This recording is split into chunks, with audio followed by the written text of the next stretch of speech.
Ladies and gentlemen, welcome to the Commerce Reimagined series by Geometry Global. Thank you for taking time to join us in this session. My name is Justin Teo, Chief Digital Officer at Geometry China. Today, we will be hearing firsthand on how digital commerce in Asia is conceptualized from a government agency perspective, a brand perspective, and a tech platform perspective. Allow me to introduce our guest for tonight's session. We have Mr. Tristan Koh, Deputy Director, Retail and Design of Enterprise Singapore. Tristan will be sharing from a seldom heard government perspective on commerce. Welcome, Tristan. We also online today is Mr. Lawrence Lim, Chief Growth Officer of Kinofi Private Limited Singapore. Lawrence represents a company with heritage running a brand, but turned technology platform operator. Super exciting transformation.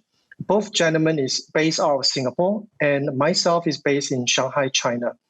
But before we start into the main topic, just want to do a quick casual check with you, gentlemen. How are you coping with COVID-19 in Singapore right now? Thank you, Justin, for the earlier introduction, and it's a pleasure to be here. Well, here in Singapore, from what we observe, things seem to be stabilizing a bit since the circuit breaker was lifted earlier in June.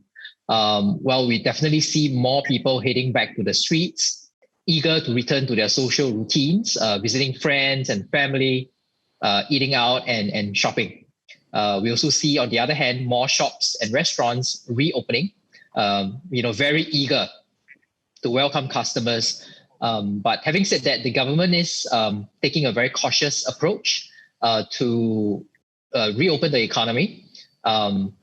In stages, really, in an effort to mitigate the potential resurgence of infection. As far as the retail industry is concerned, most retailers have opened their stores since the 19th of June.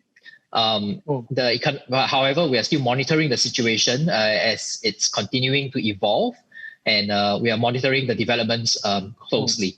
But yes, I, for one, am happy that shops are open again. Well done. Lawrence, yourself? Oh, yes.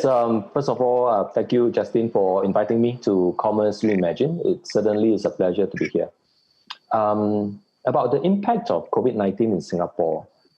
From the country perspective, I believe the Singapore government has done a wonderful job in cushioning the impact of hardship brought on by the COVID-19 by putting in place 4 budgets totaling nearly about $100 billion to support the coronavirus hit economy. And so that's a very good thing on the Singapore government to be able to do that. And from the industry perspective, despite the government support packages, many retailers like us in Kinofi are being impacted due to lesser traffic at the malls and also supply chain matters. At Kinohimitsu, we are quite blessed to have a strong online presence, so it helps to cushion the reduced sales from our offline outlets. But truly, in order for us to get through this challenging period and beyond, commerce needs to be reimagined. Yeah. Thank you, Lawrence. Thank you, Tristan. I think that the first question that I want to pose is mainly for Tristan. I think it will be interesting to hear from your perspective, from a government perspective, how has COVID-19 impacted the way people live and shop? Because after all, this series is about commerce. And also, if you can share with us what are some of the trends and opportunities that you foresee moving forward for this industry? That's a fantastic question. Well, I think COVID-19 has significantly altered the way people live and shop. And we see that most notably in the increased use of digital tools. People do still need to eat, play, and shop, of course, but the means to fulfill that need has changed, and businesses need to respond to that. Here in Singapore, we have observed the impact on many retailers, especially between the circuit breaker period and now. Many have been compelled to accelerate the adoption of digital solutions to optimize their processes and diversify their sales channels. To put this into perspective, in a recent report issued by the Department of Statistics, in May alone, online sales constituted about almost 25% of total sales, the highest ever since 2018. Now that translates to a 125% year-on-year jump in online sales. And we expect the trend to continue, and retailers will really need to look into their processes and to speed up the adoption of technology, and expect that digitalization will be the new normal going forward. We also observed that the situation is not unique to Singapore. In China, despite the slowdown in overall consumer spending, it was observed that online consumption has accelerated. Hence, companies will need to ensure that online channels are available for new product releases and continue to redesign existing products and services to fit the demands of the online market. We also see that Chinese consumers, they are very comfortable shopping online, whether it's groceries, household products, or even OTC, medicine, online games, and whatnot. Digital marketing has really also, become the way of life for many Chinese consumers to get in touch with, the brands that they normally shop for.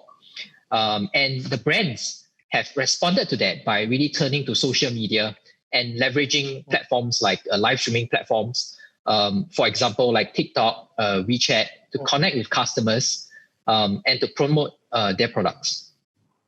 So we also observed that Singapore retailers who are operating in China, they have done quite well for themselves to really look into leveraging on social media marketing and leveraging really on integrated online to offline campaigns to drive customers to online as well as physical stores. The situation is also similar in ASEAN. According to the World Economic Forum, over the next decade, ASEAN will become the world's fourth largest economy with a roughly US $4 trillion consumer market. This will be driven very much by ASEAN's middle class boom. And we see that the growing consumption in ASEAN and China, they continue to present very big opportunities for retail, both online as well as offline.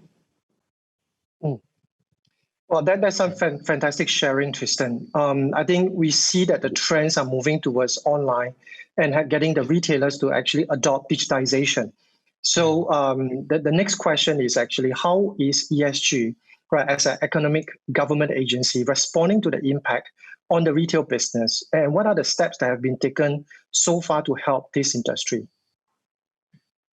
Well, here at Enterprise Singapore, our role is to build an ecosystem that can support and enable the retail sector in Singapore, among other industries, to really develop capabilities to help our companies grow and internationalize. Even before the COVID-19 pandemic, one of our key priorities in capability building has been to equip the retailers with digital tools and expertise. To this end, we have introduced numerous programs, such as the Start Digital program and the e-commerce booster package. A little bit more on the Start Digital program. It was introduced last year together with our sister government agency, the Infocom Media Development Authority, or IMDA, to equip SMEs with foundational and plug-and-play solutions in an effort to help them to assimilate into the digitalization journey. We tailored the solutions and matched them to the most basic needs of digital first-timers in areas such as accounting, finance, HR, digital marketing, transactions, and so on. And to date, close to 25,000 companies have embarked on digitalization via the Start Digital program since it was launched last year. Earlier this year in April, during the height of the circuit breaker measure, Enterprise Singapore launched the e-commerce booster package to support SME retailers who have little or no e-commerce experience, to just kickstart their business transformation by allowing them to sell online since they couldn't open their stores. There are three ways we are funding or supporting companies through this package. Firstly, to help them to onboard to e-commerce platforms. Secondly, to support them to strengthen their digital marketing capabilities, such as implementing multiple digital channels or campaigns, and to increase brand awareness for e-commerce.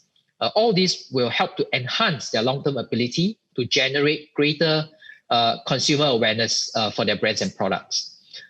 There's also additional support for manpower to help them to kickstart some of their e-commerce and digital marketing efforts. We are not stopping there though.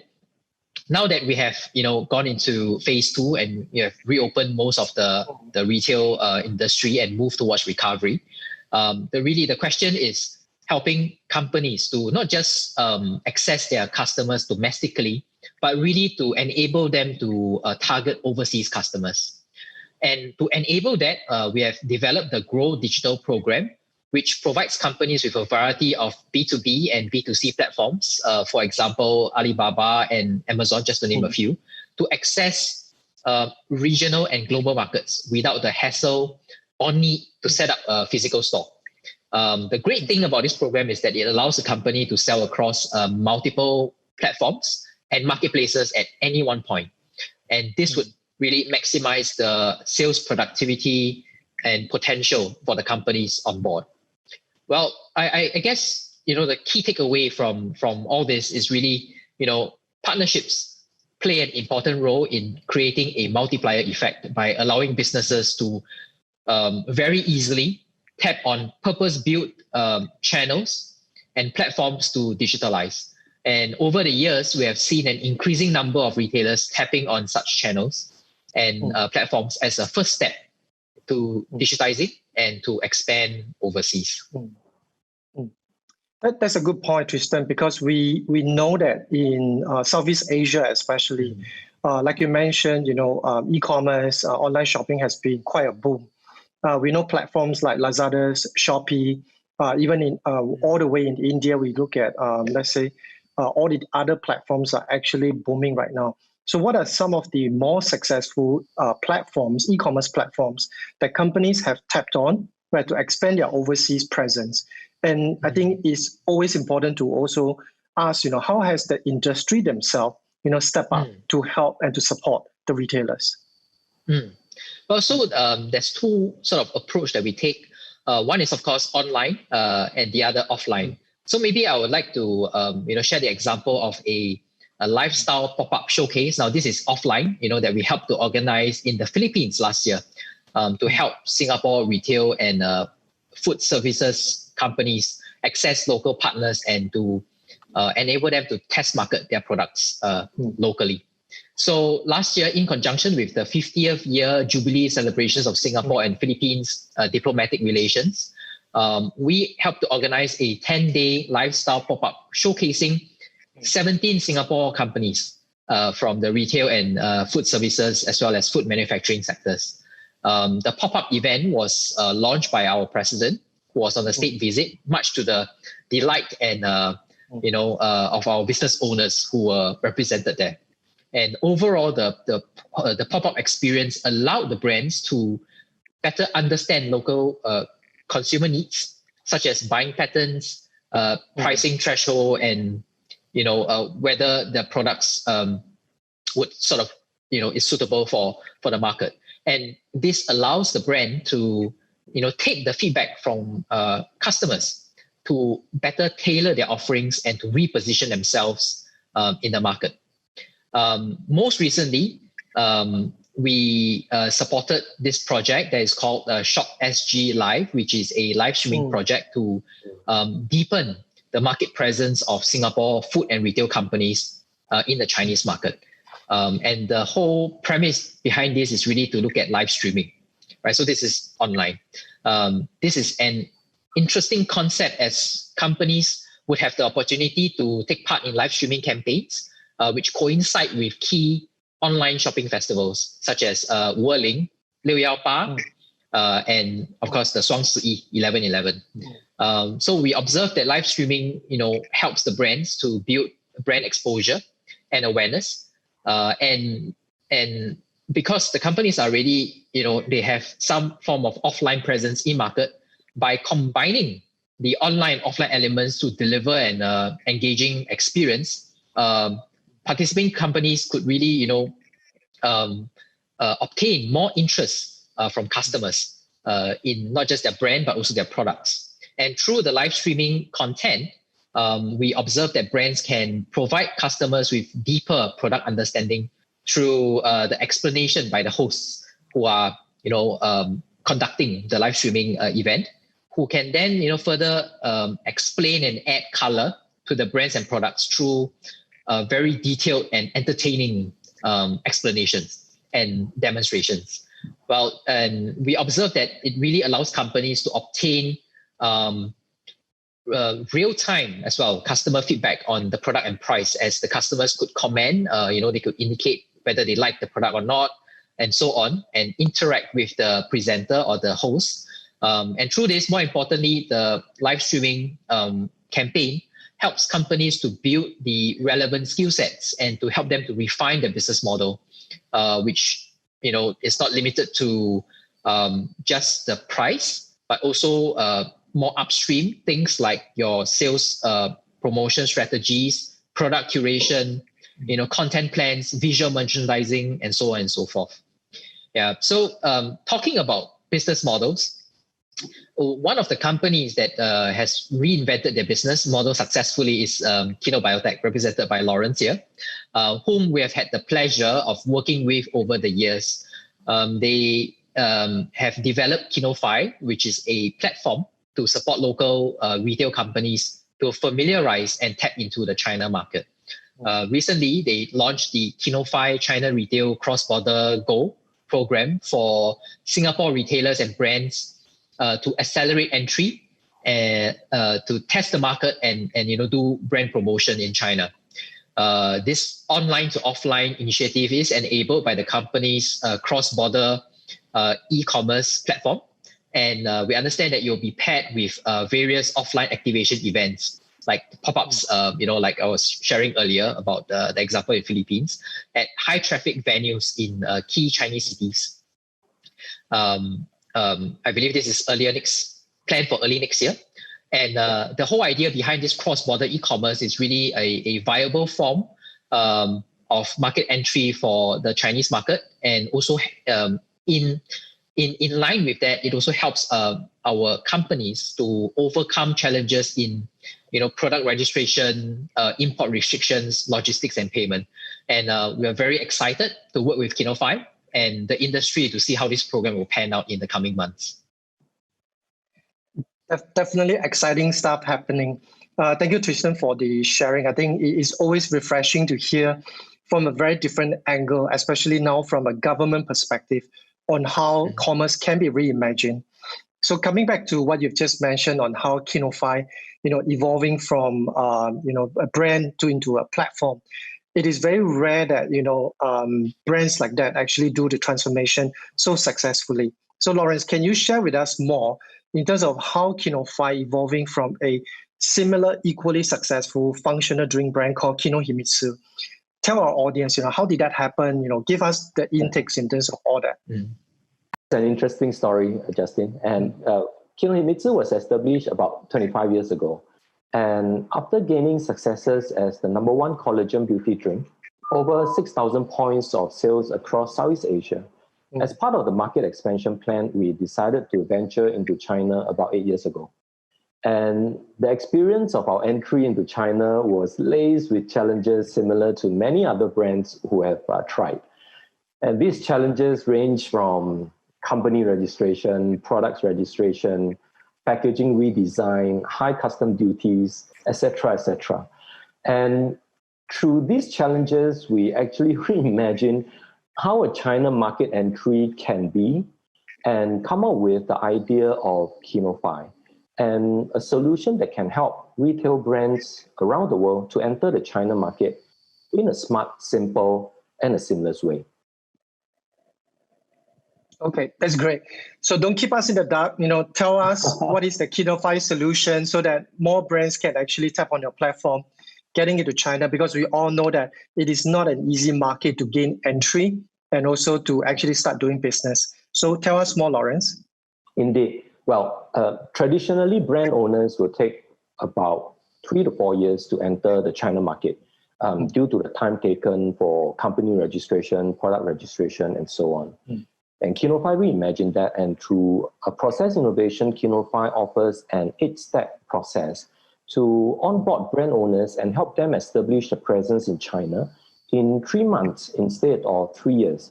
So compared to traditional method, that is a fraction of the time and fraction of the cost required.